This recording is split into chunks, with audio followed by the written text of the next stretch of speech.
Bueno, pues muy buenas tardes. Vamos a dar el mazazo, ¿no?, de inauguración a este acto solemne, por lo que implica el lugar donde estamos, no más o menos que en el Alcázar, y por el tema tratado, no menos que un tema histórico muy importante y esencial para conocer un poco la historia de España, para conocer ciertos avatares, para saber que si hemos llegado donde hemos llegado es porque han ocurrido lo que ha ocurrido. Y eso yo creo que es fundamental tenerlo en cuenta desde el primer momento. Siempre que se presenta un libro, y más cuando es un libro de una buena amiga, para mí siempre es un acto muy especial y muy emotivo, porque para mí es más que un libro. Son libros que están cargados de esa energía que deposita el autor y, sobre todo, cuando sabes también la génesis que ha tenido ese libro, los avatares que ha llevado a su consecución y que al final pues, ha dado lugar a esto que llamamos los escritores hijos literarios. Y en este caso, pues este hijo literario ha salido muy fermoso, muy bien documentado, muy bien escrito. Ya sabían las cualidades que tiene Ángel de la Cruz, de lo bien que escribe, pero lo que no sabía, y esto lo he descubierto hace poco, es lo muy buena comunicadora que es. La tuvimos hace poco en La Escobla de la Brújula, en este podcast, y la estuvimos entrevistando, como no podía ser menos, para que nos comentara ciertas curiosidades de este libro. Y no solo yo, sino mis compañeros nos quedamos asombrados por la facilidad a la hora de exponer hechos que en principio son complejos, que forman parte de la historia del siglo XVI, pero con qué claridad, con qué rotundidad y sobre todo en la forma de contar la historia, que, como creo que saben, es fundamental. No solo consiste en saber la historia, sino también en saber contarla. Y este libro reúne todas las características. ¿Por qué este libro en esta época y en este momento? Bueno, yo creo que todos los que están aquí saben que se está conmemorando ese 5º centenario de una derrota, lo cual no deja de ser curioso y sorprendente. La derrota de los comuneros de Villalar. Pero claro, los que estáis aquí, están aquí, pensarán, a ver, estamos en el año 2022 y la batalla de Villalar exactamente no cayó en un 1522, sino más bien en un 1521.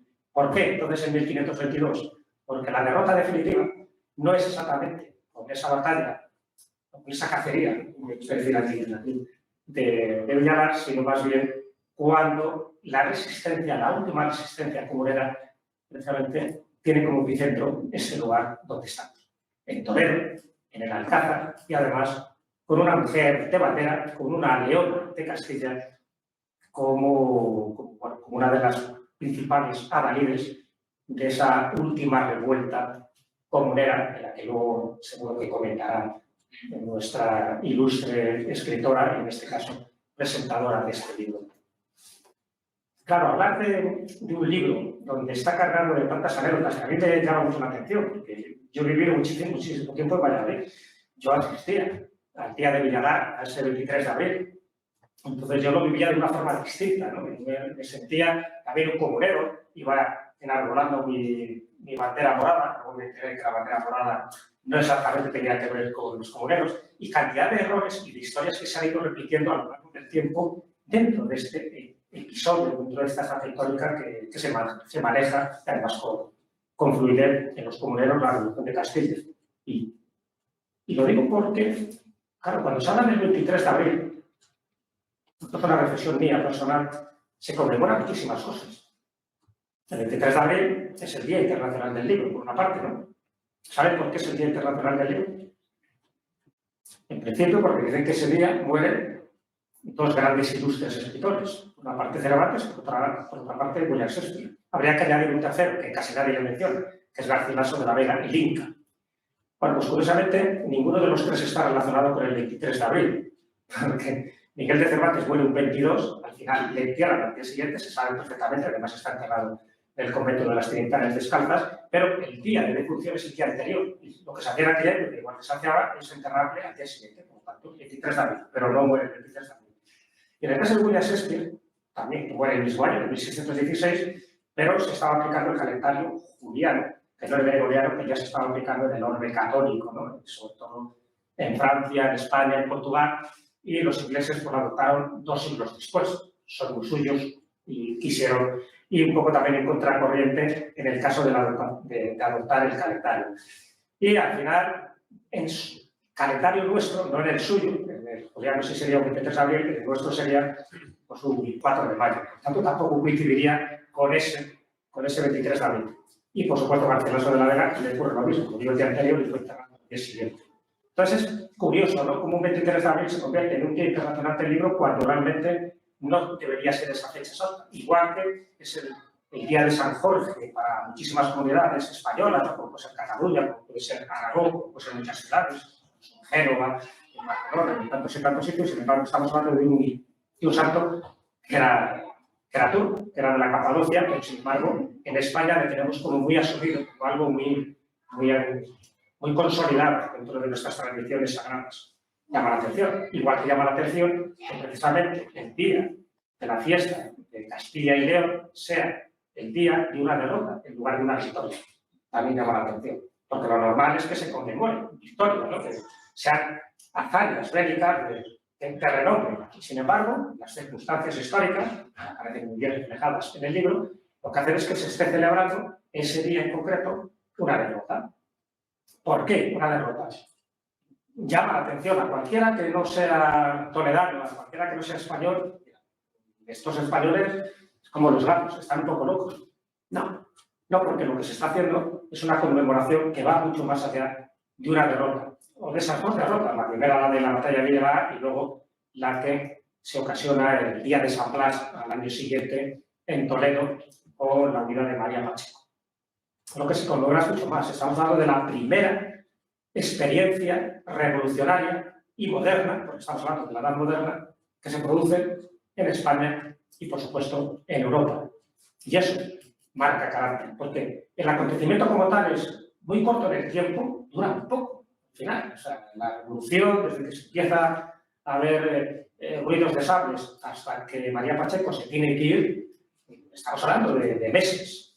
Y, sin embargo, perdurado mucho en el tiempo. También es verdad que a partir de mediados del siglo XVI hay una damnatio memoriae, hay una especie de olvido voluntario, hay una maldición que cae sobre este proceso de los comuneros, promovido primero por Carlos I, luego ya Felipe II, los demás monarcas, para que no se oiga hablar de esto, para que no se airee, para que nadie sepa lo que pasó en esta revuelta, que no solo eran nobles, también estaban los hidalgos, también estaba la Iglesia.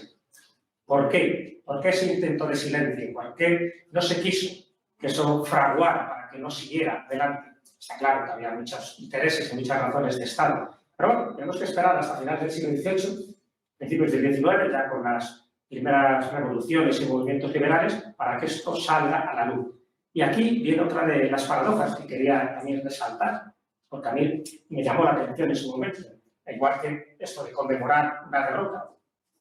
Y es que cuando se empieza a hablar de los comuneros, y por supuesto de los 3 grandes comuneros, ¿no? Los que son decapitados al día siguiente de la derrota de Villanar, aparte de que se empieza a hablar también de la viuda de Padilla, de María Pacheco, hay 2 personajes que son como muy requeridos por la leyenda negra, pero también por el teatro romántico del momento.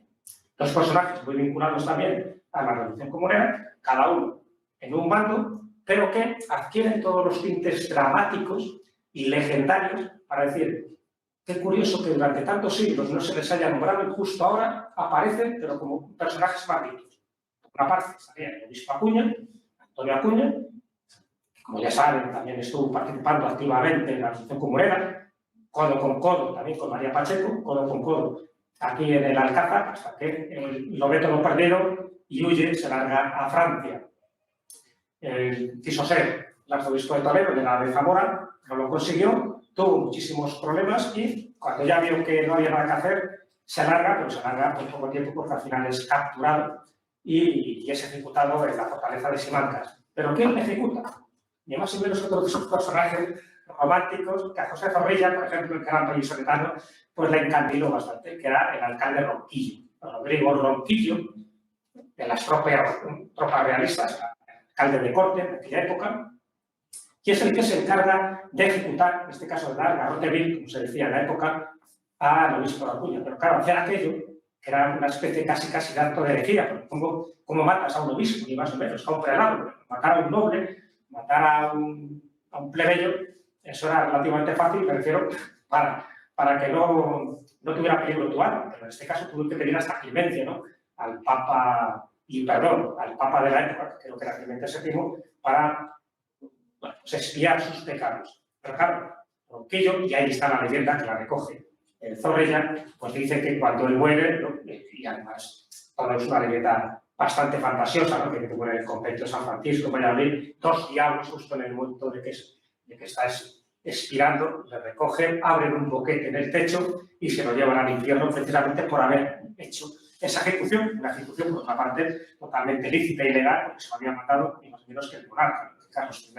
Pero bueno, tanto uno como otro, y luego, en el caso del obispo Acuña, ¿qué ocurre aquí en Toledo? Todos los que hacen rutas por Toledo, cuando se habla de la catedral, en fin, esa santa compañía toledana por el interior de la catedral, donde el obispo Acuña, junto con otro séquito espectral, pues tiene que levantarse de las tumbas, precisamente por profanar todo un auto de tinieblas, justo un Viernes Santo, justo en una Semana Santa. Entonces, todo este tipo de elementos, cuando los vas concatenando, cuando los vas hilando, te das cuenta de que al final esta revuelta de los comuneros fue mucho más que un episodio histórico. Marcó un antes y un después, por supuesto, en muchas de las leyes, ¿no?, sobre todo en Ávila, ¿no?, con la Junta Central, que luego sirvieron de modelo y de acicate y de inspiración, no solo para la Constitución de Cádiz de 1812, sino también para la primera Constitución norteamericana en la Asamblea de Filadelfia y tantas referencias parecidas. Por eso es tan importante un libro como este, por eso es tan importante que Ángel de la Cruz se haya atrevido a escribirlo y escribirlo también.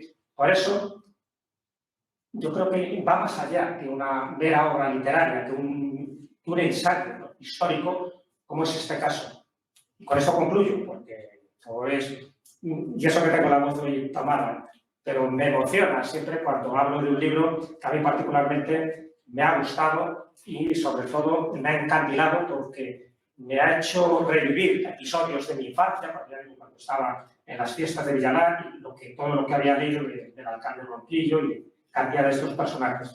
Lo que me gusta de este libro es que va más allá del mero hecho histórico. Evidentemente, claro que es un libro histórico, además queda reflejado muy bien, pero es que es un libro, y lo dice muy bien Ángel de la Cruz, es un libro que además trata de una historia de amor, porque en el fondo escribir sobre estos personajes, escribir sobre esta época, sobre estos seres, sobre María Pacheco, de la que hay tanto que hablar, podría extender un montón de cosas, ¿no?, y anécdotas que ella tuvo durante poco tiempo, ¿no?, que vivió. Ella solo tiene 34 años.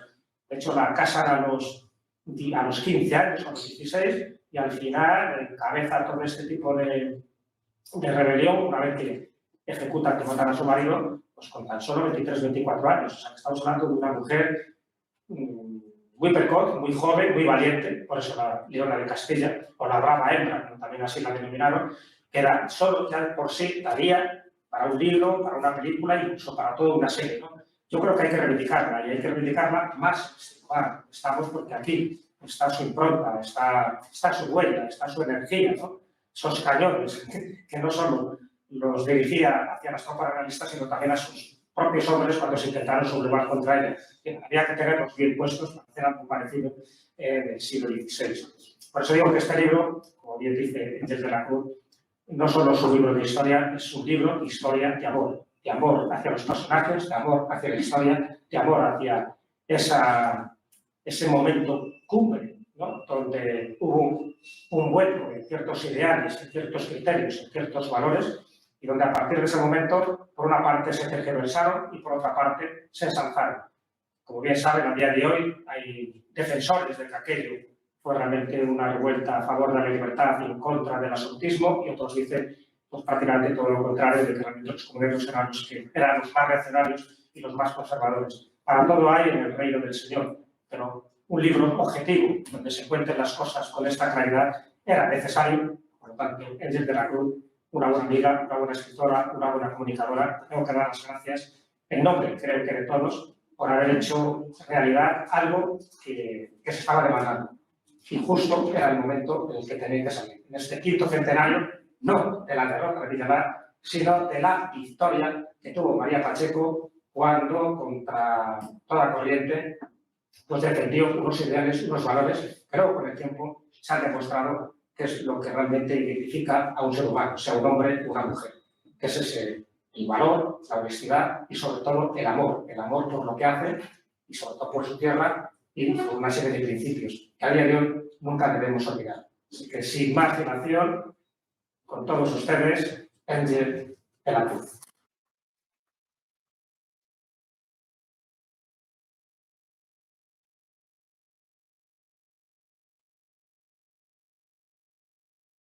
Bueno, cuando alguien se me oye bien, ¿no? Sí, tengo la voz también un poco tomada, pero bueno. Esto es un recuerdo que me he traído yo de Zaragoza y del Cierzo. Me ha dejado aquí un poquito afectada. Cuando alguien habla así de bien de ti, al principio, cuando te toca a ti hablar, es como, vale, me levanto y me voy porque ya está la presentación hecha realmente, pero bueno, muchas gracias a todos los que estáis aquí, a todos los que este viernes por la tarde habéis decidido pasar un ratito con nosotros, con la historia. Muchas gracias, Jesús, por tus amables palabras y por todo, por haber querido estar hoy aquí, que para mí era muy importante. Y para mí. Y bueno, pues no puedo estar más agradecida. Además veo muchas caras conocidas, veo caras amigas, caras queridas que son. Me llena de emoción y también me llena de emoción ver caras desconocidas.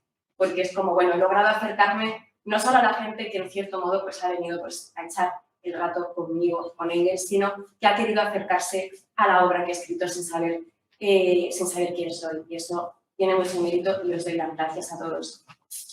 Muchas gracias también al personal de la biblioteca. Se han portado fenomenal conmigo desde el minuto 1 que hice esa llamada para pedir presentar aquí, porque evidentemente este libro tenía que presentarse aquí en el Alcázar. Este es un lugar emblemático dentro de la Guerra de las Comunidades porque aquí se atrincheró María Pacheco con su séquito de comuneros una vez sucedida la derrota de Villalar y aguantó aquí durante casi un año. Y en verano, ojo, el verano toledano, aguantar un asedio porque estaba aguantando un asedio. Lo que tuvo que aguantar. Dicen que se quedó tan delgada de los nervios, de la angustia que estaba pasando, que no podía andar, que tenían que desplazarla unos sirvientes otros con una silla de mano, las típicas que son las películas de época. Pues para que veamos un poco el estado emocional. Tenemos más rebeldes comuneros que inundan el pasillo, son jóvenes comuneros que ya están tomando el Alcázar. Entonces, para mí estar hoy aquí tiene mucha importancia por muchos factores, por estar con vosotros, por estar con Jesús, por estar presentando este libro y por estar en el Alcázar, un sitio tan emblemático. Y, por supuesto, por estar hablando de un tema que me apasiona y que creo que poco se habla y que poco se dice acerca de lo que fueron los comuneros. Algunos ya habéis leído el libro, otros no. Simplemente lo que voy a hacer es hablar de unos aspectos que algunos aparecen en el libro, otros no, ya veremos. Y sobre todo quiero que sea algo distendido, que podamos dialogar. O sea, si después de la presentación alguien quiere preguntarme lo que quiera o quiere realizar su aportación, además aquí hay gente que sabe mucho del tema. Entonces, si alguien quiere aportar, pues por supuesto, pues será bienvenido todo lo que puedan decir. Y sin más dilación, que yo también, yo tiendo a enrollarme, entonces voy a ir mirando, si veis que miro el móvil de vez en cuando es para controlarme el tiempo, porque no quiero que contracturéis mientras hablo y lleguéis a un punto de decir, Dios mío, que se calle ya. Entonces, voy a intentar ser lo más concisa y que quede todo muy claro. Este es el libro, este es mi libro. Es la Revolución de Castilla, la primera revolución moderna, el primer experimento revolucionario en Europa. El primer intento de hacer una España más parlamentaria o de limitar el poder del monarca. En esta época el monarca tenía muchísimo poder, los reyes católicos ya estaban empezando a acumular poderes a su persona y es el primer intento de decir, vale, está el rey por una parte, pero luego estamos nosotros, que somos el reino. Esa separación entre rey y reino, que es una idea absolutamente moderna, siguiendo nuestros parámetros, y que ya empieza a pergeñarse en esta época tan temprana. Estamos hablando de principios del siglo XVI. ¿Por qué y para qué? ¿Por qué he escrito este libro y para qué he escrito este libro? ¿Por qué? Por amor. Lo ha dicho antes Jesús y yo lo puedo corroborar. Es un libro de amor, es una historia de amor. Diréis, Engel, pero si es la historia de una guerra, si es que además en la portada es una batalla, es la batalla de Villalar. Bueno, realmente fue una cacería. Es un libro de amor a los ideales, de amor a los principios y de amor al simple hecho de seguir adelante, de decir, bueno, hemos empezado con unas ideas, hemos empezado con un proyecto de constitución, ni más ni menos, pues vamos a continuar y a darle forma. Por ese amor he escrito el libro. ¿Para qué? Para que se conozca. Estamos en una de las ciudades más importantes dentro del movimiento comunero, que es Toledo. Aquí empieza el movimiento comunero, aquí se fragua.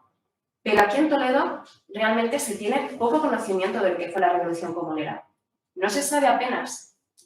Incluso en los libros de historia, que sé que esto no es culpa de los maestros, siempre tendemos a echar la culpa a los maestros y necesariamente hay que echar la culpa un poquito más hacia arriba, hay que mirar hacia arriba. Los comuneros ocupan muy poco lugar. Un lugar escandalosamente pequeño, unas 4 líneas, ¿no? Por ejemplo, en segundo de bachillerato, que mis sobrinas están cursando ese curso, y me dijeron, mira tía lo que estamos viendo de los comuneros. Y fue como, Dios mío. En fin. ¿Para qué lo he escrito? Para que se conozca, para difundirlo, para acercarme al gran público. Este no es el libro más académico, no es el libro que contiene más datos más precisos. Sí que tiene su buena bibliografía, porque me parece de justicia hacerlo, pero es un libro que intenta acercarse también al gran público. Esa era mi intención y espero haberla cumplido.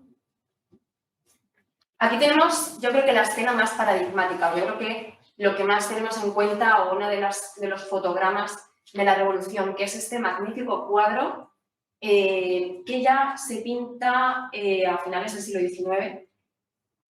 En este fervor, ¿no? En esta recuperación de la figura de los comuneros. Y es un cuadro que, igual de bonito, es totalmente inexacto e impreciso, en el sentido de que los personajes que van a ser ejecutados no estaban así vestidos. Salen con sus mejores galas. Hay que pensar que se habían enfrentado el día antes a una batalla en un barrizal. ¿Cómo estarían? Y luego, aparte, probablemente les hubiesen, bueno, probablemente no, seguramente, les hubiesen despojado de sus vestiduras y les hubiesen puesto algún tipo de camisa o de saya parda. Entonces, ese aspecto impecable, no.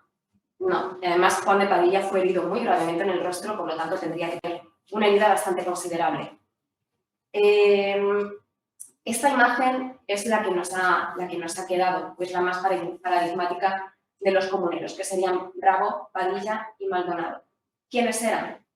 Eran hombres y mujeres que lucharon por lo que consideraban justo, que lucharon contra los abusos de poder que estaba cometiendo Carlos I, y más que Carlos I, la corte de Carlos I, esos flamencos que lo rodeaban y que se dedicaban a hacer mal, a ocupar los altos cargos del reino y a desangrar Castilla, y luchaban por ello.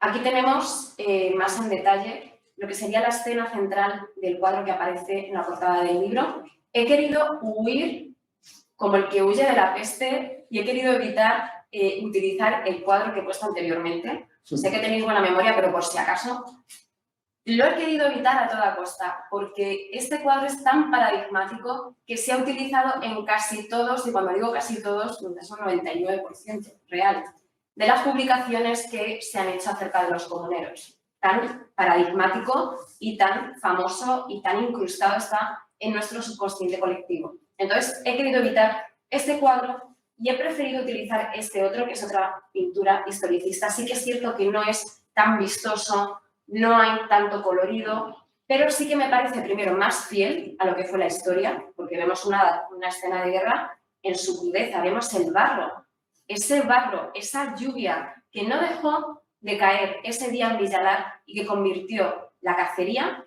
que se estaba viviendo, porque no fue una batalla, fue una cacería. El ejército comunero ya estaba muy diezmado, el ejército imperial tenía mucha ventaja y se dedicaron a ir detrás de ellos, a perseguirlos como si fuesen conejos, como si fuesen venados. Entonces, era una escena de cacería realmente.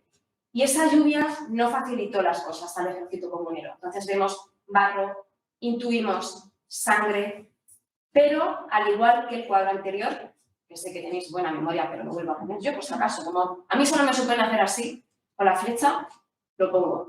Al igual que en el cuadro anterior, vemos a los protagonistas, sobre todo a Padilla, que sería el personaje que se adelanta, con esa dignidad en la cara, con ese semblante sereno de quien se enfrenta a su destino y dice, bueno, he luchado, me ha tocado perder, ya está, pues vamos a encarar la derrota lo mejor que podamos. Esa dignidad. Se cuentan muchas cosas acerca del día que fueron a justiciar a los comuneros y todas tienen que ver con esa dignidad de Padilla, con la nobleza de Padilla y con la serenidad con la que afrontó la muerte. Se dice, por ejemplo, que Juan Bravo, cuando les llevaban para ser ejecutados en el cadalso en Villalar, iban montados en mulas, entonces iba un pregonero diciendo cosas acerca de ellos y no buenas, evidentemente. Eran traidores del rey. En ese momento en el que el pregonero dijo, aquí llevamos a estos traidores del rey, Juan Bravo, que hacía honor a su apellido, al parecer era muy bravo, protestó y le dijo unas cuantas cosas y se encaró con el pregonero que estaba diciendo que eran unos traidores. Y dijo que no eran unos traidores, que eran unos defensores de la justicia. Y Juan de Padilla regañó a su amigo y le echó en cara ese comportamiento y dijo, Juan Bravo, ayer era día de luchar como valientes, hoy es día de morir como cristianos.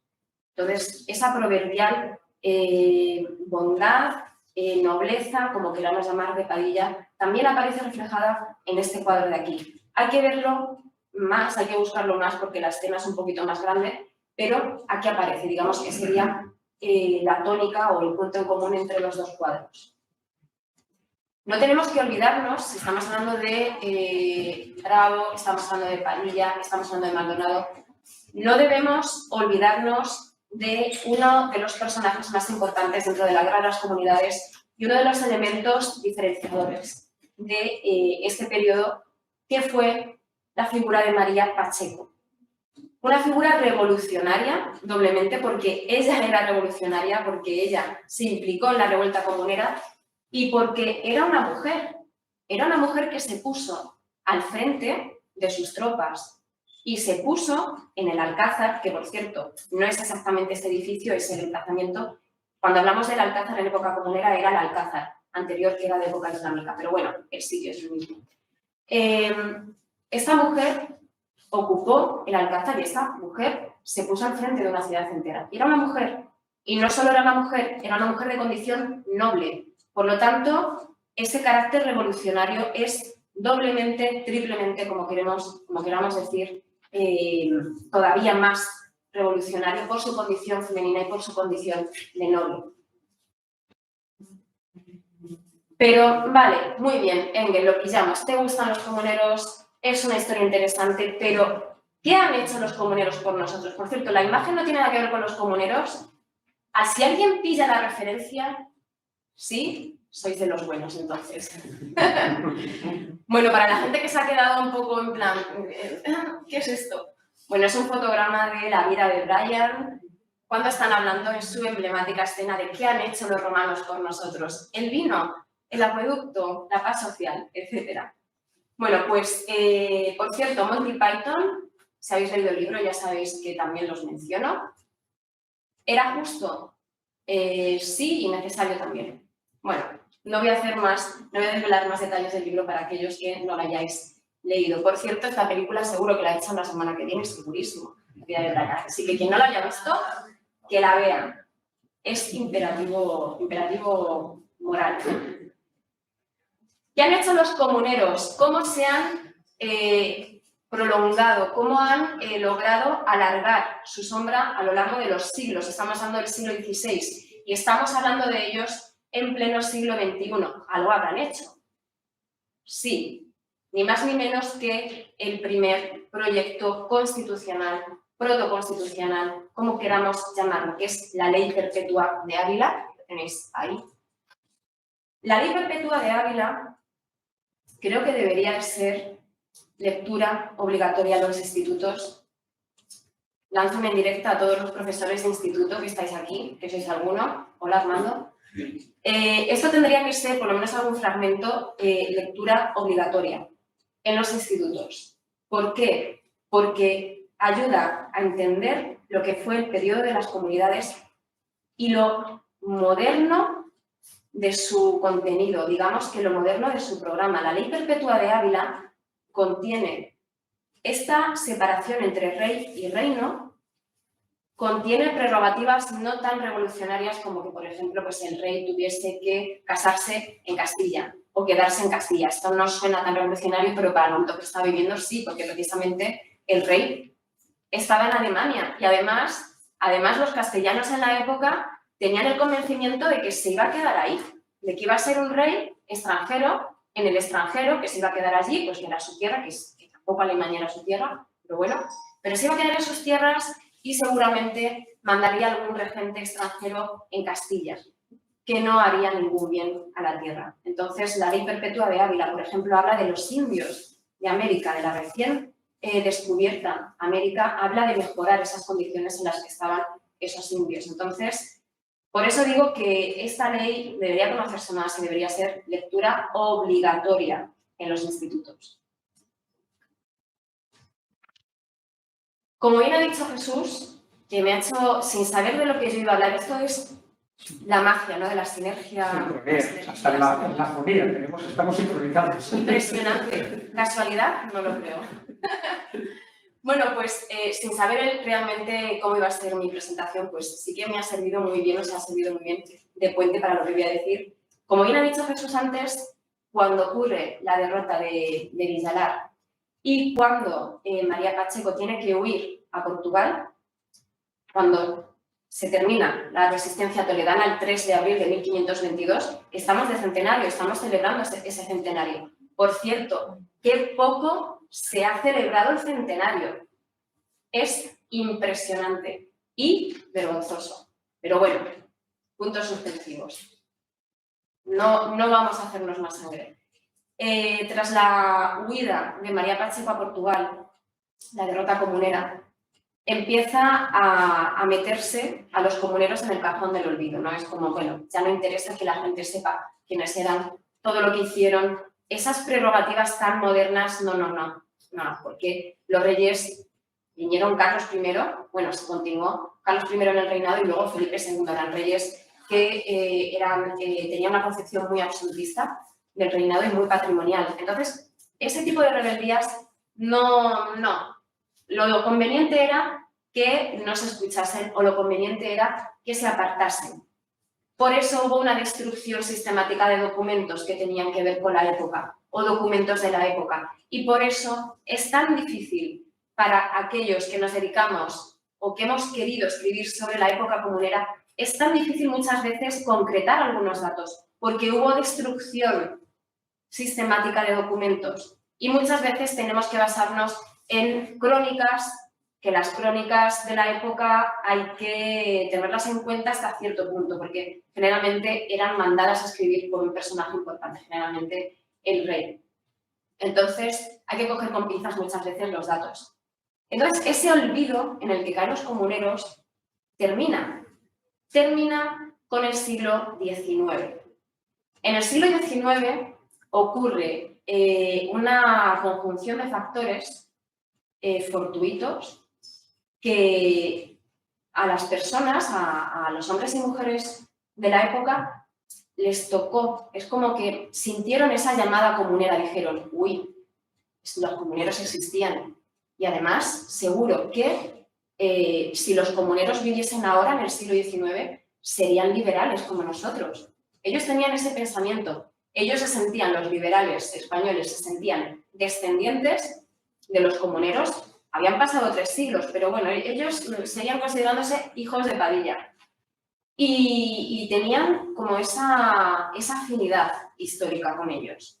Porque en el siglo XIX, a comienzos del siglo XIX, con la Revolución Francesa, que ya había ocurrido, estamos en plenas guerras napoleónicas, ocurre la ocupación, o se produce la ocupación española, bueno, de España, por parte del ejército de Napoleón, y empieza la guerra de independencia. Entonces, los liberales españoles que viven la guerra sienten que están en un país ocupado, ven al rey, que es un rey extranjero, a José Bonaparte, el famoso Pepe Botella, y dicen, uy, esto que estamos viviendo nosotros ahora, esto nos suena de haberlo escuchado, que hubo gente aquí en España que también le pasó, y pensaron, claro, los comuneros. Dijeron, pues es que los comuneros estaban viviendo lo mismo. Y cuando redactan la famosa PEPA, la Constitución de 1812, tienen en mente esa ley perpetua de la que hemos hablado. Y no solo eso, sino que en esta época los liberales en política y los románticos en literatura y en arte, que muchas veces eran las dos cosas a la vez, inauguran un culto, una devoción, una manía, no sé muy bien cómo llamarlo, una filia absoluta hacia todo lo que tenía que ver con los comuneros, hasta un punto casi histriónico. Uno de los máximos exponentes de este culto a lo comunero era el personaje que vemos aquí, bueno, que estáis viendo ahí en pantalla, que era el empecinado. Uno de los grandes héroes de la Guerra de Independencia, político liberal, luego fue ejecutado cuando volvió Fernando VII al poder. Y el empecinado, bueno, tenía un fervor comunero impresionante.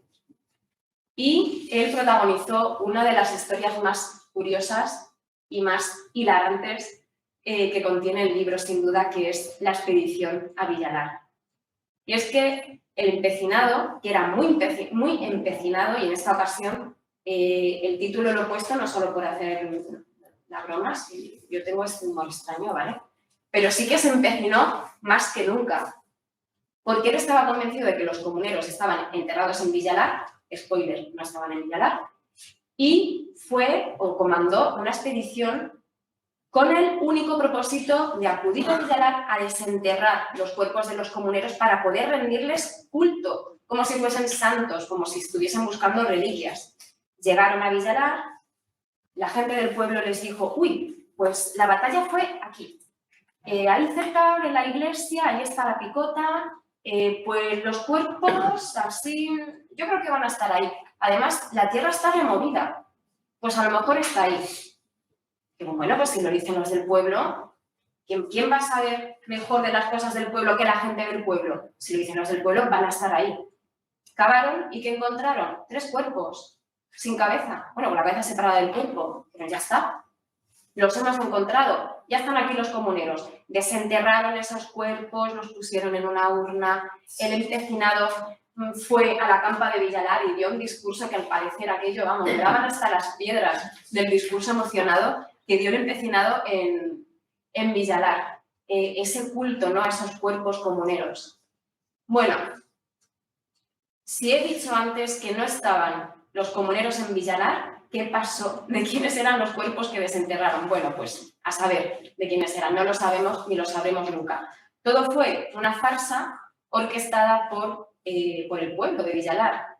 No con mala intención, sino movidos por el miedo, porque sabían que iban a llegar, que iban a buscar los cuerpos y no querían que les acusasen de ir en contra del gobierno. Entonces dijeron, bueno, pues vamos a desenterrar 3 cuerpos, 3 calaveras y ya tenemos a los liberales, que son muy empecinados y son muy pesados, los tenemos contentos. Esto no se supo hasta varias décadas después. Y de hecho, lo curioso es que el empecinado se murió sin saber que no había encontrado los cuerpos de los comuneros en Villalar. Es una de estas paradojas. La historia de los comuneros, el libro, bueno, yo me limito a recoger simplemente la historia. Esta historia está llenísima de paradojas y de juegos de espejos del destino. Por eso muchas veces cuando me han preguntado, bueno, pero ¿por qué no has hecho novela histórica? Siempre he dicho, si es que la historia como tal ya es una novela. O sea, no hace falta adornarla con algún tipo de ficción. Para mí ya es una novela por todos los elementos que tuvo en los juegos del destino. Ese culto, esa devoción a los comuneros desembocó incluso en la creación de una sociedad secreta. Los hijos de Padilla o los caballeros comuneros. Sociedad secreta, bueno, secretita, medio secreta, un poquito susurradita. No era secreta del todo. De hecho, la gente que pertenecía a esta sociedad de los hijos de Padilla se sabía quiénes eran. Tenemos nombres y apellidos de la gente que pertenecía a esta sociedad. Entonces, secreta, pues muy secreta no era. Y no solo eso, sino que además conocemos los ritos. Los ritos de iniciación, sabemos cómo eran. Tenían unos huesos que decían que era de Padilla, que no sabemos de dónde los habrían sacado. Un escudo que también decían que era de Padilla y rendían culto a la figura de Padilla. Entonces, era algo también bastante curioso que dio mucho que hablar en su momento y que Pérez Galdós, en sus episodios nacionales, ya sabéis que Pérez Galdós tenía una pluma muy afilada y muy irónica, pues se refería a ellos, además en su obra El Gran Oriente, de una manera como muy jocosa, ¿no? Como diciendo, bueno, los comuneros eran como una parodia, como una versión cañí, como una versión española de la masonería, pero casi en tono de burla.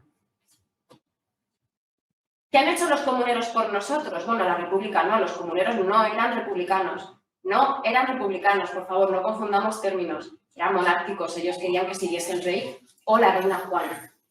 Pero sí que han tenido que ver con algo de esto. A ver si alguien sabe, que estoy hablando mucho, ¿alguien sabe dónde está aquí lo comunero en esta imagen? No es el león, no es la leona de Castilla.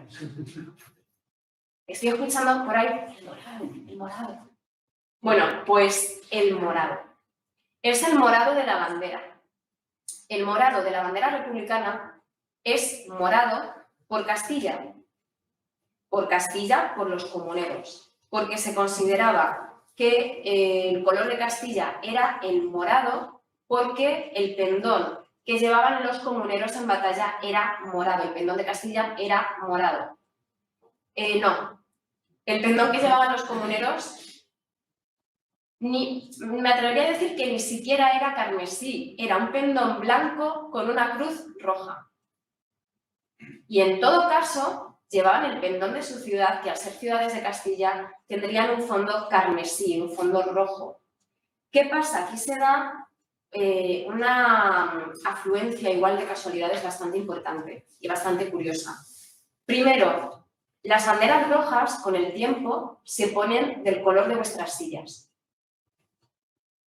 Real. Y tampoco hace falta que pase mucho tiempo. Yo tengo en mi casa un pendón que era carmesí, lo tengo en el trastero de mi casa, y el otro día que lo estaba buscando pues, para poder ponerlo aquí, no lo pude poner porque estaba muy estropeado, el trastero tiene bastante humedad, y estaba de ese color y digo, no ha pasado tanto tiempo y ya está de ese color. A ver, tampoco es de buenísima calidad, pero bueno, que es para que veáis cómo los colores se van perdiendo.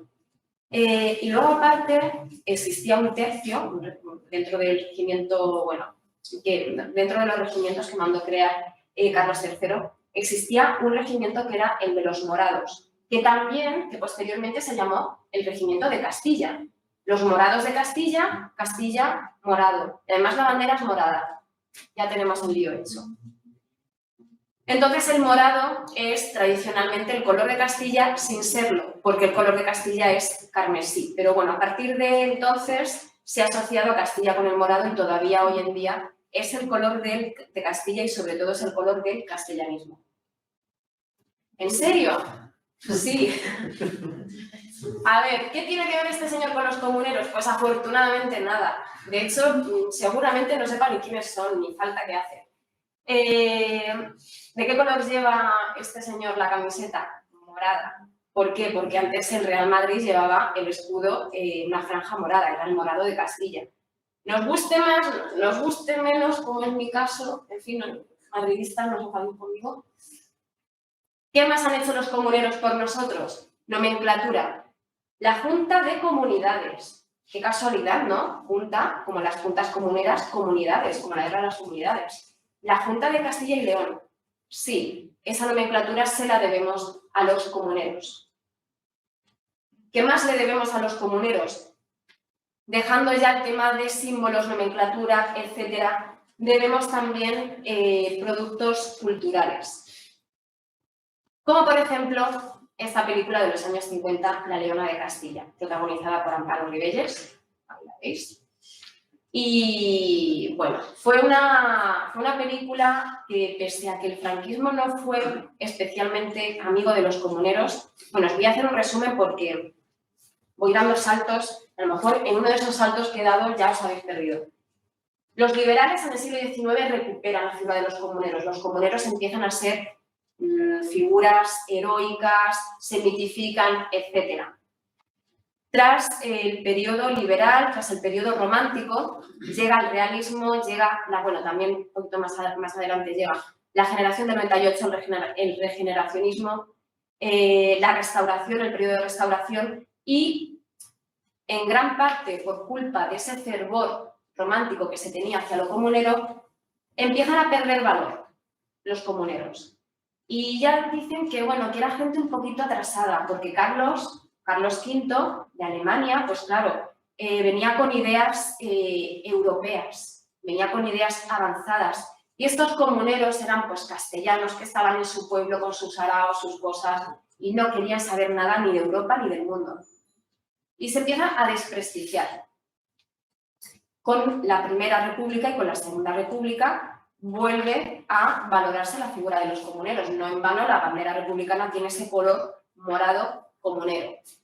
Y en el periodo franquista, pues los comuneros empiezan a verse también de una manera negativa. Eran como feudales, medievales, en el más sentido del término para ellos, contradecían los buenos valores, etc. Pero esta película, por lo que sea, tuvo un éxito brutal. Estuvo muchísimo tiempo en cartelera, fue un auténtico blockbuster de la época y a la gente le encantó la película. La película está basada en una obra de teatro del mismo nombre y es absolutamente dramática. Es tan dramática que Amparo Rivelles, metida en la piel de María Pacheco, no deja de gritar, de chillar en toda la película. Es un poco angustioso. Tan angustioso que la propia Amparo Rivelles, la protagonista de la película, cuando fue la premier, cuando fue el estreno, tuvo que salirse del cine a media película porque no se aguantaba. No se aguantaba chillar, pero bueno, eran exigencias del personaje. Más productos culturales. Este es un poquito posterior, ya después del franquismo. Es una película que realmente hay que englobarlo más que en película. Los que seáis un poquito más vintage lo vais a entender, que es el formato de Estudio 1, que son obras de teatro adaptadas a la televisión. Fue el caso de Los Comuneros. Realmente es una obra de teatro de Ana Diosdado. Fue adaptada al formato televisivo, en forma de película. La podéis encontrar en internet, es relativamente fácil de encontrar, por si ahora que algunos afortunados de vosotros ya empezáis con vuestras vacaciones, pues podéis verla. Está bien. Juan Diego, que hace de Juan de Padilla, está muy bien. Tiene diálogos muy buenos y muy acertados. Problema, no es una superproducción. Tenía bajo presupuesto y eso se nota. Y desluce, sobre todo las escenas de exteriores como si no lo hubieses incluido, hubiese estado mejor. Pero bueno, si la veis, me escribís a Facebook o a Twitter o a Instagram, donde sean mis redes sociales, y me comentáis si os ha gustado o no. Que a mí estos debates me encanta tenerlos. Más reciente, no sé si esto lo habéis visto o no, es un fotograma que pertenece a la serie Carlos Rey Emperador. Es una serie bastante reciente, la hicieron en el 2015. Y claro, la vida del emperador Carlos tenía que hacer referencia a los comuneros y aparecen los comuneros en varias escenas y en varias ocasiones. Ahí tenemos a María Pacheco y Juan de Padilla, que por cierto la actriz estuvo hace relativamente poco en Toledo en uno de los homenajes que se hace a los comuneros todos los años, el último fin de semana de enero, que estuvo en la ofrenda floral que se hace cada año. Y por supuesto, ya trascendiendo el mundo del cine, de la televisión, no podemos olvidarnos de la música. Hay mucha gente que conoce a los comuneros por la música y por esta en concreto, por este disco del nuevo Mester de Juglaría. En los años 70 sale a la luz este disco y empieza a sonar. Y empieza a ser la banda sonora de toda una generación. Empieza a convertirse en cierto modo en la banda sonora de ese momento de cambio, ¿no? de ese momento de aires nuevos, ¿no? Después de tanto tiempo de cerrazón, de tanto tiempo en la oscuridad, es como el himno, ¿no? Como la banda sonora de este tiempo de cambio. Y desde luego un himno generacional brutal. Yo hablando con mi editora pues al principio de este proyecto, me decía, ¿vas a hablar del nuevo Mester de Juglaría? Y yo, por supuesto. Sería algo imperdonable. Dice, y me dijo, nuevo Mester de Juglaría, dice, siempre va a ser para mí mi infancia. En viajes, mi editora es de Toro, castellana, de Pro. Dice, siempre va a ser recuerdos de viajes en el coche con mis padres cantando las canciones, etc. Entonces, gran parte de la difusión del conocimiento de los comuneros se lo debemos a ellos, a través de la música. Bueno, estando con Jesús Callejo, ¿no vas a hablar de leyendas? Habrá que hablar, ¿no? Eso me da. Habrá que hablar. Aunque él ya, insisto, sinergia total, ahí conexión mística, aunque él ya nos ha hablado un poco de las leyendas, voy a hablar un poquito más acerca de ellas. Bueno, esto no es una leyenda realmente, pero sí que tiene cierto componente mítico, que es el amor entre Juan de Padilla y María Pacheco. Se ha mitificado mucho, se ha reivindicado mucho su historia de amor como si fuese una especie de Romeo y Julieta a lo castellano, y no es para menos. O sea, su historia de amor fue intensa, muy intensa, muy intensa. No tan intensa quizá como la de Juana la Loca y Felipe el Hermoso con esos ataques de celos y demás, pero sí que fue intensa en el sentido de que María Pacheco, cuando fallece su marido, cuando ella tiene que abandonar la resistencia de Toledo con todo el dolor de su corazón porque estaba perdiendo Toledo.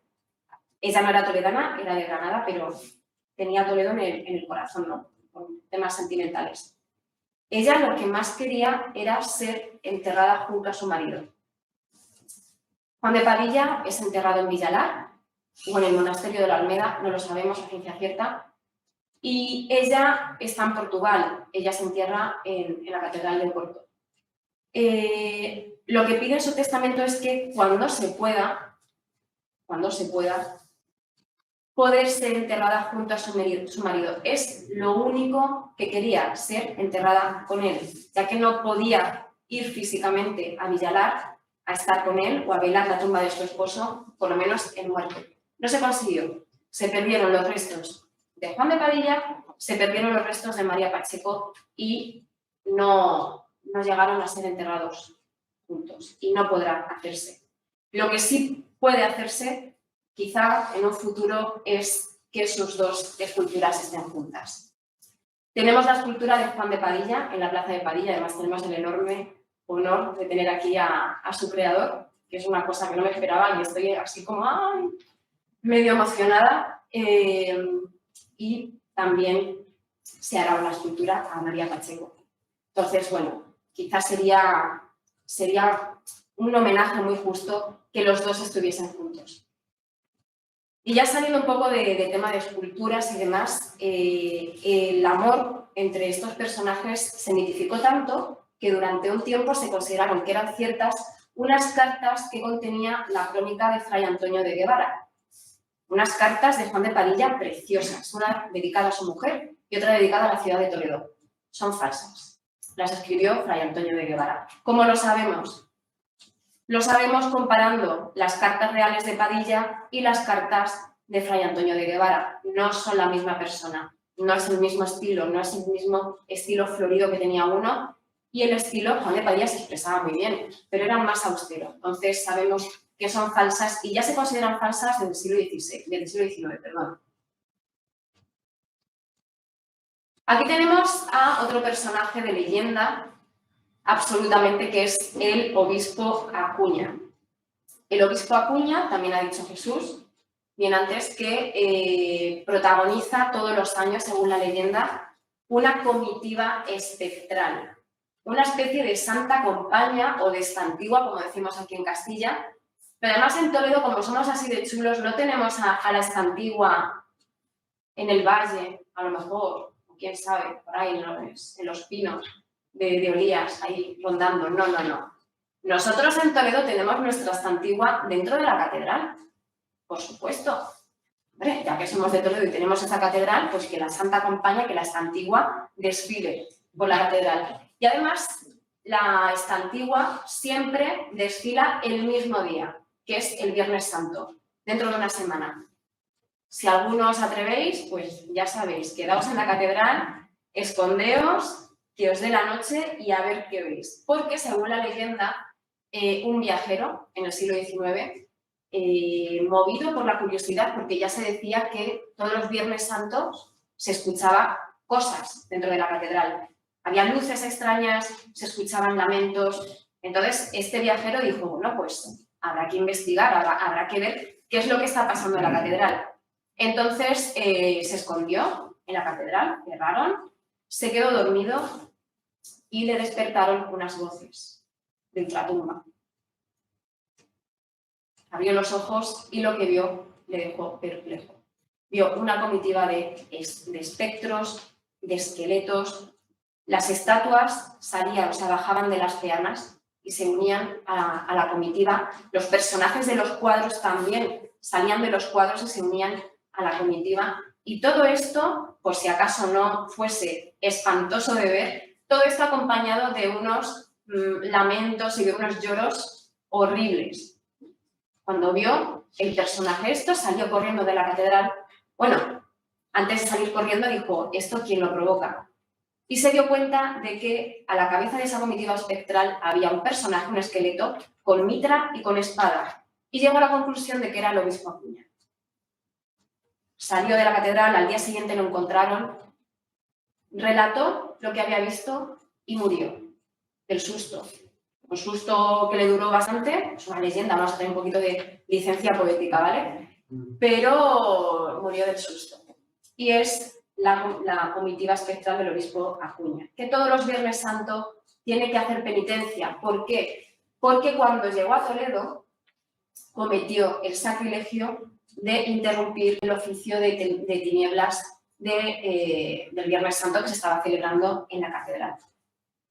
Por haber interrumpido ese oficio de tinieblas, fue condenado a hacer penitencia todos los años en la catedral. Si quieres comprobarlo, el Viernes Santo es dentro de una semana, de más exacto, así que bueno, luego me contáis. Lo que está claro es que esta procesión de muertos la convierte en algo original, algo único en toda España y en todo el mundo. Todas las procesiones espectrales suelen ser exteriores, tanto la Santa Compañía en Galicia, como la Huestia en Asturias, como la Huéspida de Ánimas en León, que también tiene su nombre, o incluso la Manga también en Salamanca. Es la única que se celebra a fecha fija y en el interior es la de Toledo. O sea que hasta eso es original. Sí, sí, sí. Lo que he dicho, a ver, los toledanos tenemos que tener nuestra estantigua en la catedral, por supuesto. Y también tenemos otro pozo comunero en una de las calles que está relativamente cerca para nosotros, los que no seáis de Toledo, a lo mejor no captáis la referencia, pero en Toledo, para nosotros, en el casco está todo cerca, a lo mejor no. Entonces, bueno, relativamente cerca de la catedral tenemos la calle de la Campana. ¿Por qué se llama así? El nombre tiene un origen comunero también, presuntamente, y es que en los inicios de la Revolución, los comuneros toledanos quisieron conseguir hierro para hacer cañones, para enfrentarse al ejército imperial. Y se les ocurrió que podían hacerlo bajando la campana de San Justo y la de Santo Tomé. Se dice que cuando bajaron la de Santo Tomé, la campana, ¡pum!, se cayó, son buenas campanas, y se quedó incrustada en esta calle que veis aquí, típica calle toledana, ancha, asequible, avenida al coche, estupendo. El diablo en Valladolid no es este señor es José Zorrilla, podría haberlo sido perfectamente, pero no. El diablo en Valladolid, aquí Jesús sabe, también nos ha hablado del tema y sabe bastante de esto. El obispo Acuña generó Por un lado, en Toledo, la leyenda de esta antigua, de esta Santa Compaña dentro de la catedral, pero de manera indirecta también generó la leyenda del alcalde Ronquillo en Valladolid. ¿Por qué? Porque Ronquillo, el alcalde Ronquillo, fue quien ejecutó al obispo Acuña. No lo mató porque sí, eres comunero, eres malo, te mato. No, es que el obispo Acuña, el obispo Acuña. Era obispo, pero tenía unas maneras muy poco católicas o muy poco cristianas, en el sentido de que le gustaba mucho hacer uso de las armas, y además con saña. Entonces el obispo Acuña, que ya ha dicho Jesús que bueno, es detenido, es capturado en la fortaleza de Simancas, realmente, si hubiese esperado, le pudo la impaciencia a este señor. Si hubiese esperado unos años, probablemente hubiese sido liberado por el emperador. ¿Por qué? Porque el emperador no quería problemas con la iglesia. Probablemente. Pero le pudo la ansia y se quiso escapar. Y claro, para escaparse, ¿qué tuvo que hacer? Pues matar a su carcelero. Y además se ensañó, fue horroroso. Según los testigos, llenó las paredes de sangre. Empezó a apuñalarle, bueno, horrible. Entonces, claro, tuvieron que matarlo. Tuvieron que ejecutarlo, lo que le costó a Carlos I la excomunión. Le duró poquito, porque, a ver, el emperador del Sacro Imperio Romano Germánico no podría estar excomulgado. Nada, le duró, yo creo que fue un mes sin ir a misa y ya estaba todo perdonado. Entonces, en el siglo XIX, este siglo comunero, este siglo de recuerdo comunero, los pecadillos del obispo Acuña es como que se difuminan. Pues a lo mejor no era tan malo. Y el pecadillo del alcalde Ronquillo, me ha salido una rima, no estaba preparado, es así, ingenio poético.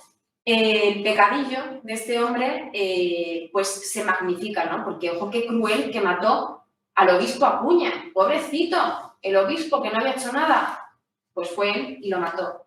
Y dicen que fue un acto tan infame, el del alcalde Ronquillo, que vinieron los propios diablos a llevárselo. Cuando muere, fue enterrado en Valladolid y acude, según algunas versiones eran dos, según otras era una corte de demonios, acuden a llevárselo al infierno en cuerpo y alma. Había sido tan malo que no le bastaba ir al infierno, como la mayoría de los mortales, o como buena parte de los mortales. No, se lo llevaron en cuerpo y alma. Y es más, que al parecer en Valladolid todavía hay gente que dice que asegura que en el convento donde esto pasó se veía el humo y se veía el agujero por donde se lo habían llevado. Una de las rutas que hice hace poco, además, un buen amigo que hace rutas mágicas y guiadas por Valladolid, que me llegó también al convento de San Francisco, también le aseguró eso, ¿no? Hay testigos que dicen que incluso señalan el agujero por donde se fue, ¿no? Para que veas cómo las leyendas van mutando con el tiempo. Sí. Sorpresa, el alcalde Ronquillo está enterrado en Arévalo. Claro. Sí, tranquilo. Esta leyenda es segoviana, es la calle de la muerte y de la vida. Y el propio cartel, la propia cartela de la calle nos lo dice. En la revuelta comunera, un hombre sufrió aquí un juicio popular y estuvo entre la muerte y la vida. Hubo decisión camino del presidio. Sí que es cierto que hay un hecho constatado que es la muerte de Rodrigo de Tordesillas, el procurador en Cortes de Segovia, que fue ajusticiado en plena calle por parte del pueblo, por parte de una masa popular. Pero sí que también hay otra leyenda, no sabemos hasta qué punto, claro, es que es leyenda, hasta qué punto es verdad, hasta qué punto es plena imaginación, que dice que en esta calle a un señor que tenía, bueno, le acusaron injustamente de haber colaborado con las tropas imperiales, pues aquí se pretendió que pasase lo mismo que pasó con el procurador en Cortes, incluso que una anciana que con todo el rencor del mundo sacó una soga a la calle y dijo, colgadlo aquí. Y al final fue perdonado, al final hubo calma, y insisto, le estaban condenando o le estaban acusando injustamente, él no había hecho nada. Y al final se pudo salvar, pero estuvo entre la muerte y la vida. Puede ser ese el origen de la calle, o puede ser que en esta calle había una ventana con unas contraventanas preciosísimas de madera donde se representaba la muerte y la vida. ¿Quién sabe? Yo creo que lo bonito de las leyendas es que no es 100% histórico, no es 100% literario, entonces está en ese camino difuso que no sabemos muy bien a qué atenernos, y eso siempre es bonito y siempre es atrayente, porque es como, ¿qué pasó realmente? Deja mucho espacio a la imaginación, y eso siempre está bien. Conclusión, ya no os aburro más, a que me he extendido más de lo que quería. Conclusión, seamos rebeldes. No puedo cerrar esta presentación sin conminaros a que seáis rebeldes. Hay que ser rebeldes. Hoy en día ser rebelde no es quemar un contenedor, no es preparar un cóctel molotov, no es nada de eso. Hoy en día ser rebelde es venir a una presentación de un libro de comuneros, como estáis haciendo hoy, comprar un libro de historia, puede ser el mío o no, informarse, escuchar podcasts, que hoy en día hay muchos y muy buenos, ver canales de YouTube sobre historia, informarse, tener esa curiosidad, no ese picorcillo mental del amor por la cultura, por la historia. Hoy en día, eso es un acto de rebeldía, nos lo quieren quitar. Quieren que los jóvenes no aprendan filosofía, no aprendan historia. Sí, la asignatura de historia se va a mantener. No va a ser la historia que conocemos. Se va a quitar la historia cronológica. Van a quitar ese mapa mental que tenemos de lo que fue pasando a lo largo de los siglos. Nos lo quieren quitar. Bueno, a nosotros no, que ya lo tenemos. A nuestro futuro. Se lo quieren quitar a nuestro futuro, a las generaciones futuras. Seamos rebeldes. Leamos. Reivindiquemos la historia. Reivindiquemos la lectura. La cultura. Todo lo que pueda hacer que este mundo deshumanizado que nos quieren dejar, evitar que pase. Seamos rebeldes. Y por último, no puedo dejar de decir Santiago y libertad, comunidad, con esta imagen que no se ve bien. Bueno, sí, vosotros lo veis mejor que yo, lo cual me alegra y me congratula. Esta imagen que he elegido no la he elegido por casualidad para acompañar este grito, para que esté de fondo acompañando este grito. Es una imagen de la festividad de Villalar. Los que habéis ido a Villalar al Día de Castilla, que por cierto queda un par de semanas para que se celebre, y sabéis el ambiente que hay, sabéis que es una festividad donde no suele haber problemas, donde todo es de todos, cada uno tiene sus carpas, pero luego vas a las carpas de todo el mundo, los partidos, es como que hablas con ese ambiente de que sí que puede haber problemas, pero no es lo normal. Todos nos unimos. Si os fijáis bien en la imagen, hay pendones morados, hay pendones carmesís, hay pendones con la estrella roja, etc. Hay pendones de todos los colores, bueno, todos los colores dentro del rango de posibilidad de pendones castellanos. Y están todos ahí, y no se dan de palos, y están conviviendo. ¿Por qué? Porque lo que importa no es que uno tenga más razón que otro, o que uno hable más alto que otro, sino que se está celebrando algo en común, que es la derrota de Villalar, que están celebrando que hace unos siglos, que hace 500 años ya, esos hombres y mujeres fuertes, esos comuneros tuvieron el valor de dejarnos un mundo mejor, porque aunque parezca insólito e increíble, los comuneros vencieron. Cuando llegó Carlos V, cuando regresó a España, en las primeras cortes que hizo, muchas de las prerrogativas que habían pedido los comuneros las concede a modo póstumo. Entonces, eso es más importante que cualquier otra cosa, que hablar uno más alto que otro, que ser uno más distinto que otro y de intentar tener uno más razón que el otro. Con esto concluyo, no me extiendo más, así que muchas gracias por haberme escuchado durante este tiempo. Y si alguien tiene alguna pregunta, que hable ahora o que calle para siempre.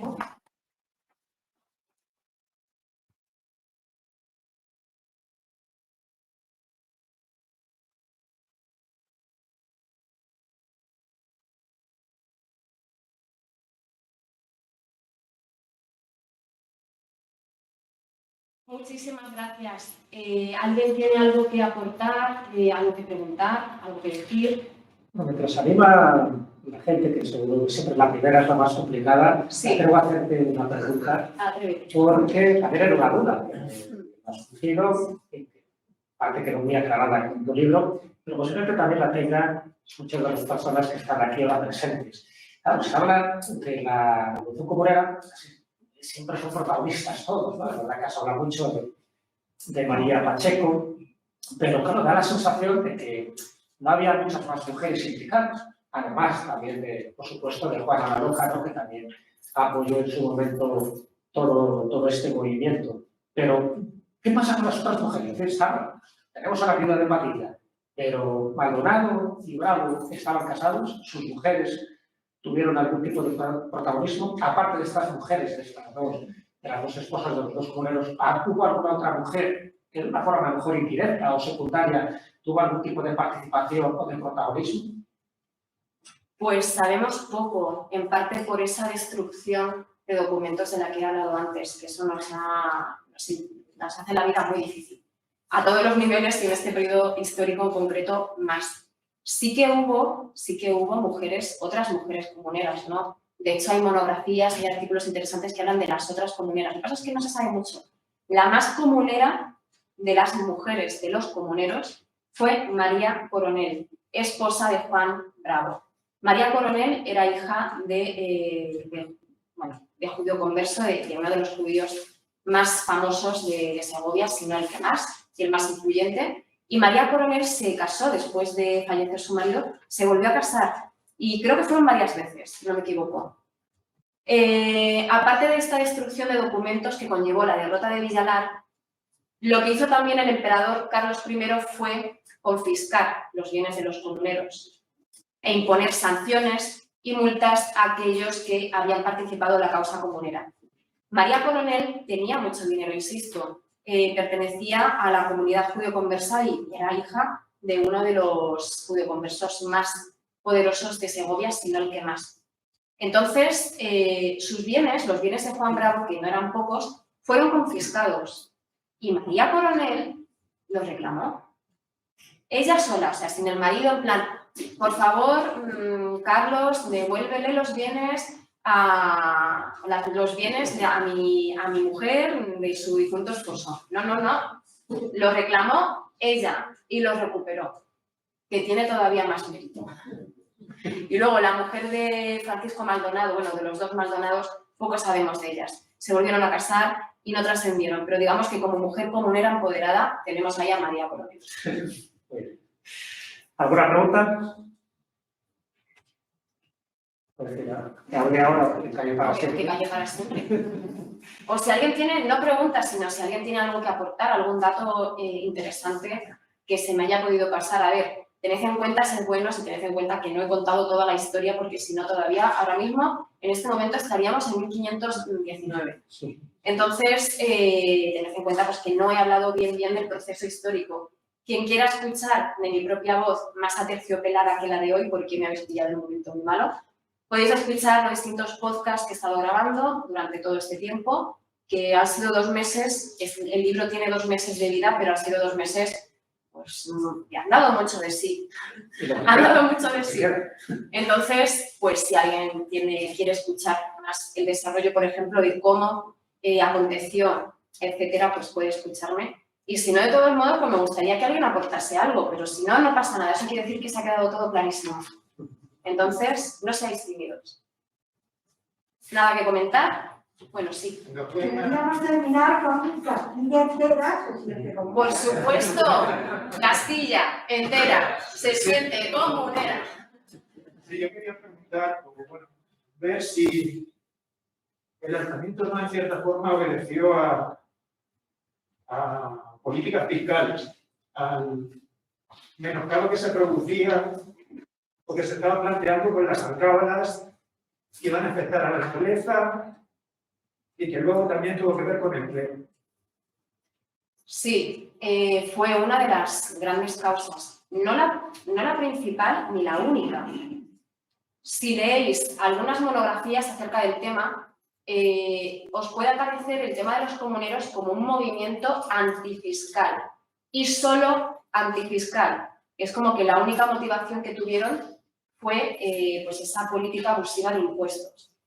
El tema, la cosa, el asunto es que durante el reinado de los Reyes Católicos, y si habéis visto la serie de Isabel, yo siempre la recomiendo, que tendrían que dar, los productores tendrían que empezar a mi comisión, de algún modo, porque siempre recomiendo la serie. Bueno, Si habéis visto la serie de Isabel la Católica, se habla de cómo, bueno, pues las alcabalas, ¿no? El concepto de alcabalas en contra de la figura del recaudador de impuestos. Los recaudadores de impuestos eran figuras muy mal vistas por la población y despertaban muchos recelos porque se llevaban lo que pedía el rey que se llevasen y más, y lo que podían. El tema de las alcabalas suponía un reparto más equitativo, suponía que se evitasen abusos de este tipo, porque se establecía una cantidad a pagar por una población y se pagaba entre todos. No había una figura de poder que imponía, etc. Entonces, claro que fue una protesta antifiscal y muchas cosas más. Quedarnos solo con el motivo antifiscal sería quedarnos un poquito cortos o quedarnos en una razón muy simplista. Hay que añadir más factores, hay que añadir un descontento social, hay que añadir esta mala política de Carlos V. Pero sí que es cierto que esa presión fiscal y más con el tema de los servicios, los impuestos extraordinarios que quería recaudar el rey en Cortes, fue el factor detonante o al menos uno de los factores decisivos. Espero haber contestado tu duda. Sí. Luego, si era tan justo, que yo no entro porque además sería verlo en su momento histórico, pero sí que es cierto que parece ser que María Pacheco no se trajo hacia sus posturas y su postulado con su marido, por ejemplo, a su hermano, al conde Tendilla. De hecho, los grandes de España, como se llamarían a partir de 1520, se lavaban las manos. Sí, porque los grandes de España eran grandes porque tenían al rey detrás. Entonces, no les convenía estar a malas con el rey. Hubo algunos nobles de la alta nobleza que se implicaron, pero fueron muy pocos. No convenía, no interesaba. Y el caso de María Pacheco fue la única rebelde de la familia, fue la única comunera.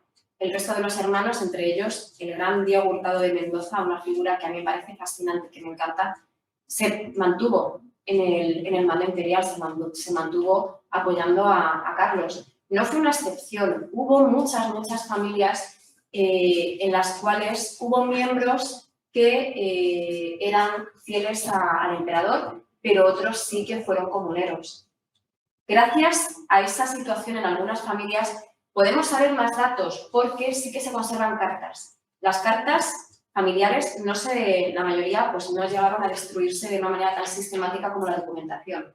Entonces, gracias a esas cartas que se mandaban hermanos de un bando y de otro, podemos sacar mucha información.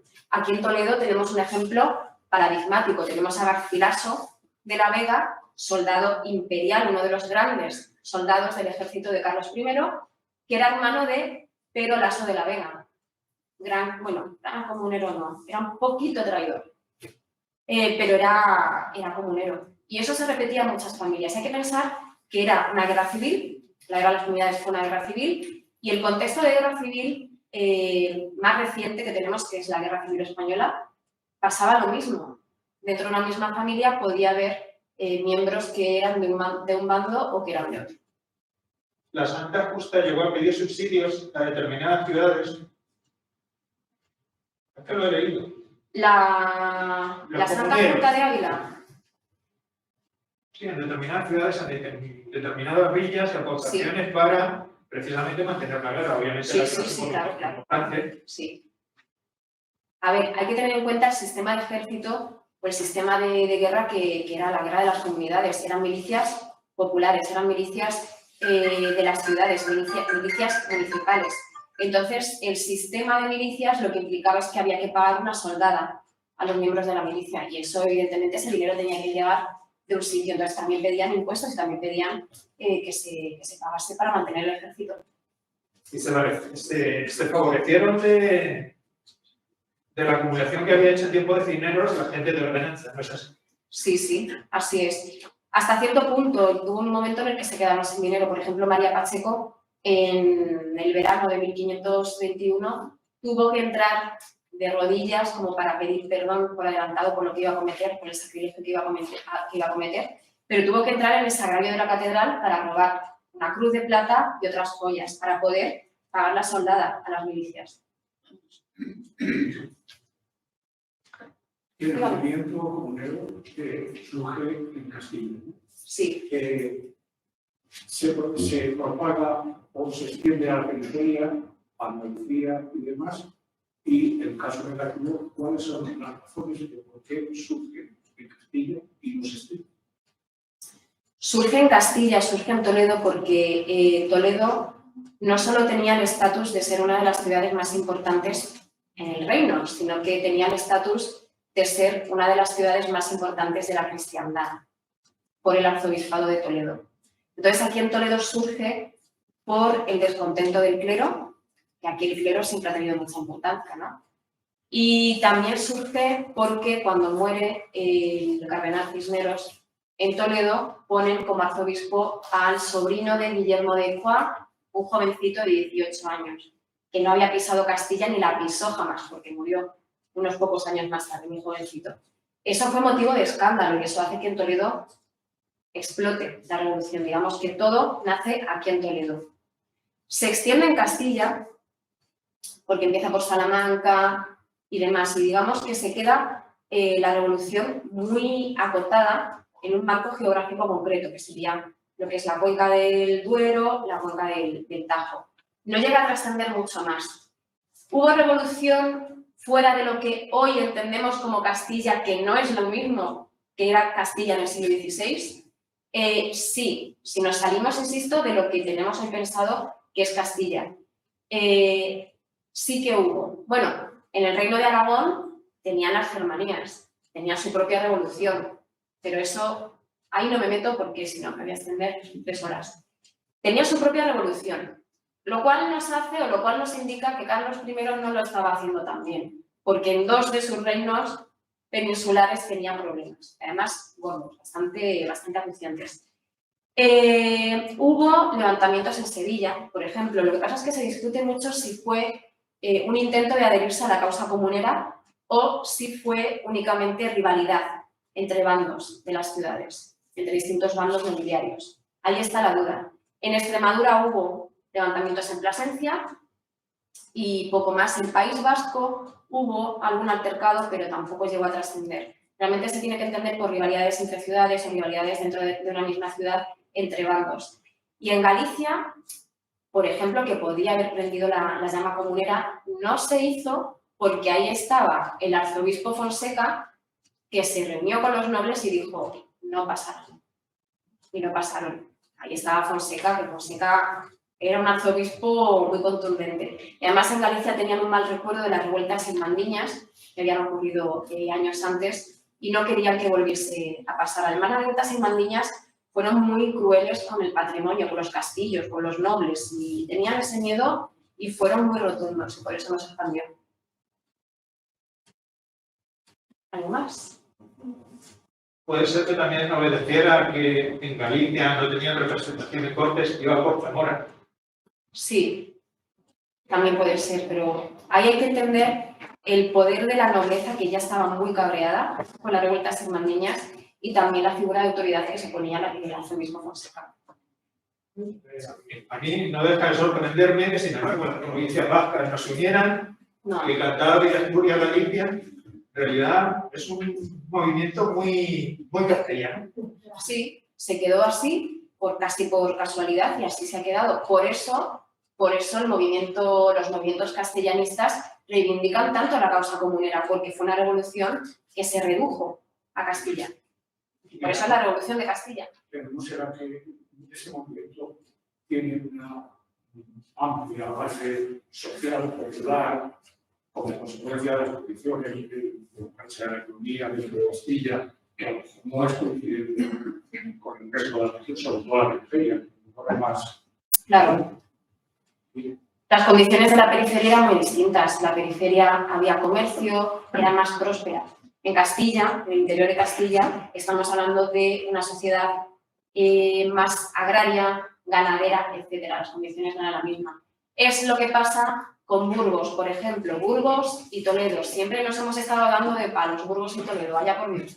Y en el caso de las comunidades no podía ser menos. Toledo se mantuvo hasta el final, pero hasta el final de la revolución Pero Burgos se salió enseguida cuando vio que sus intereses comerciales con Flandes peligraban por adherirse a la causa comunera. Y bueno, pues yo creo que ya Tengo está. otra preguntita. Muy bien, Jesús. Así me gustan las preguntas. Pregunto. Bueno, cuando se gana el carpetazo definitivo en la Revolución Comunera, una vez que mueren los cabecillas, una vez que María Pacheco huye a Portugal, una vez que se produce ya ese perdón general, Sí. claro, primero no quería tener mucho más conflictos, se sataniza un colectivo, como los causantes, como el origen, todo esto, que son los judíos conversos. Sí. Hay de verdad una mentira. A ver, hay que coger todo esto con pincitas. Siempre cuando se habla en esta época, en estos siglos, de la influencia, de la mala influencia de los judíos sobre una causa histórica en concreto. Hay que cogerlo todo con pinzas porque hay que entender que en esa época y aún después, y tristemente muy después, se demonizó la figura de los judíos como causantes de todos los males. Todos. ¿Había epidemia de peste? ¿Quién había sido? Los judíos. Ya no hay judíos, que los han expulsado. Los judeoconversos, que son todavía judíos. Entonces, Los moriscos, que todavía bueno, les quedaba para ser expulsados un poco. los moriscos también dieron un poquito de guerra, nunca mejor dicho, de la guerra. Entonces, se les acusó, porque, como no podía ser de otra manera, porque tenían que ser acusados, porque siempre eran los causantes de todo. Y sí que se sabe que parte de los judeoconversos de Toledo dieron dinero a Juan de Padilla para sufragar estas milicias que estábamos contando antes y demás. Pero también sabemos que parte de los judeoconversos apoyaron al bando imperial. Entonces, ¿qué hubo de verdad? Sí que había judeoconversos implicados en la Revolución Comunera, pero como podía estar implicado cualquier otro tipo de estamento social. No fueron los causantes directos.